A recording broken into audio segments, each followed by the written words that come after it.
Hey, welcome back to another episode of the YouSchool podcast. I am your host, the only host so far, Scott Schimmel. And maybe in this past week, even in the last 24 hours, you can think of a time when you had a particularly acute challenge with a kid in your life. I could list probably 30 that I've had in the past 7 days, from a kid who woke up way too late to get to practice, to a kid who didn't want to go to school for testing, to a kid who didn't want to wash a car, to a kid who made noises and woke the other kid up. I mean, it just goes on and on and on and on. And what I want to get into today is something that I've been learning that I think is maybe more present, foundational, uh, almost obvious. And I am somebody who does this for a living, and I'm still blown away.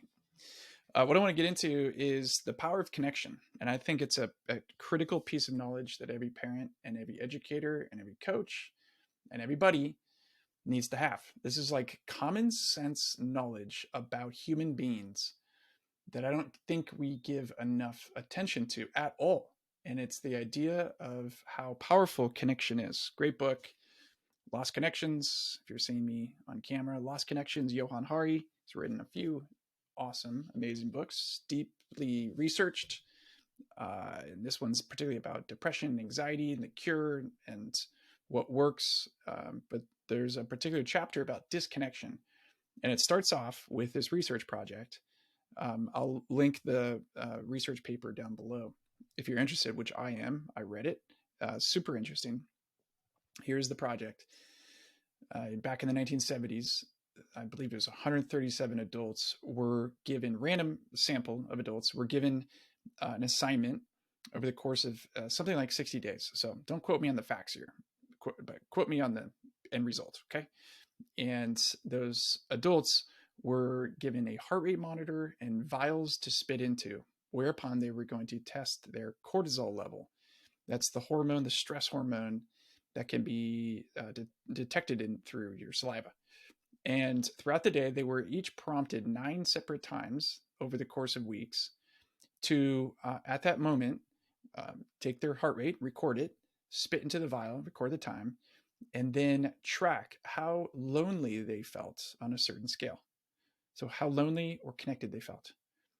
And the results of the study were really the first results of any research project that proved that people who experience or feel lonely live in a constant state of stress. In fact, people who are experiencing and feeling disconnected and lonely have the same stress level as somebody that would be in a fight.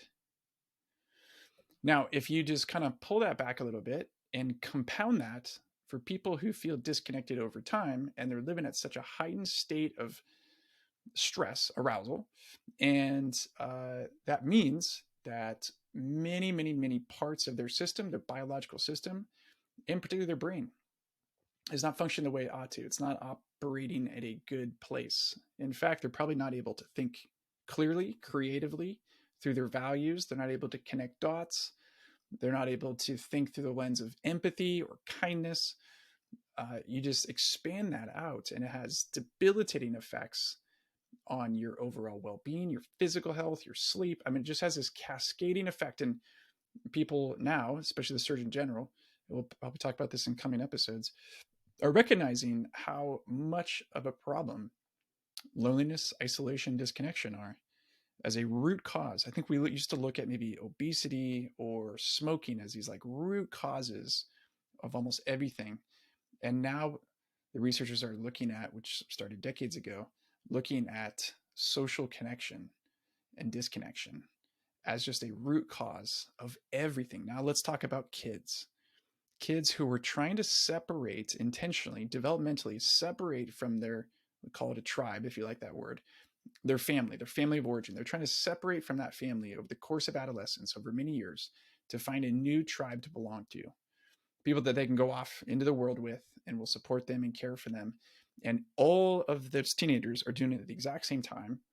And it's really difficult to try to fit in and blend in, at the same time try to discover who you are, who you're not, and how to find acceptance when you realize you're actually very different than one another. It's an incredibly stressful time of disconnection over years. Now, let's just take that as a lens and recognize that so many of the problems that our kids have and we have with our kids or students might, through the lens of connection, be a way to see what's really happening to them in a different way. So, a couple ideas.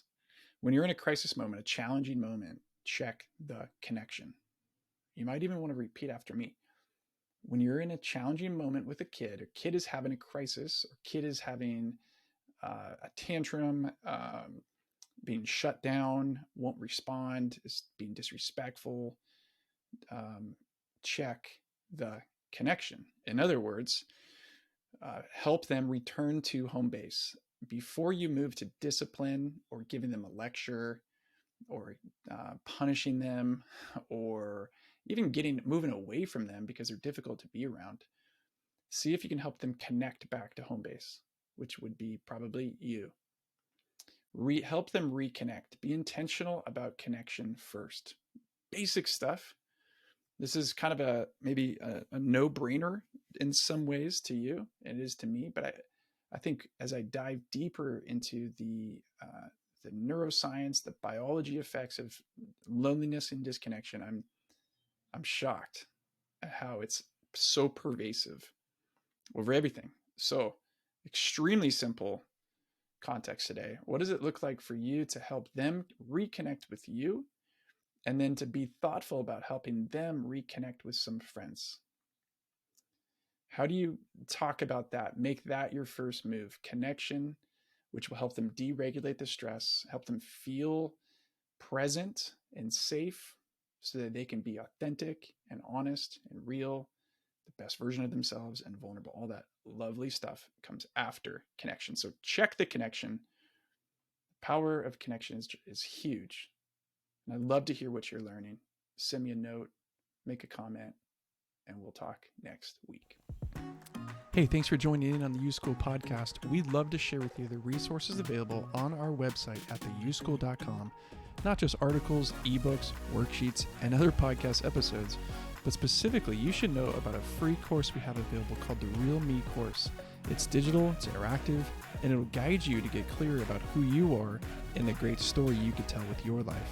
So go register for a free account and get started on the Real Me course today at theyouschool.com. That's theyouschool.com.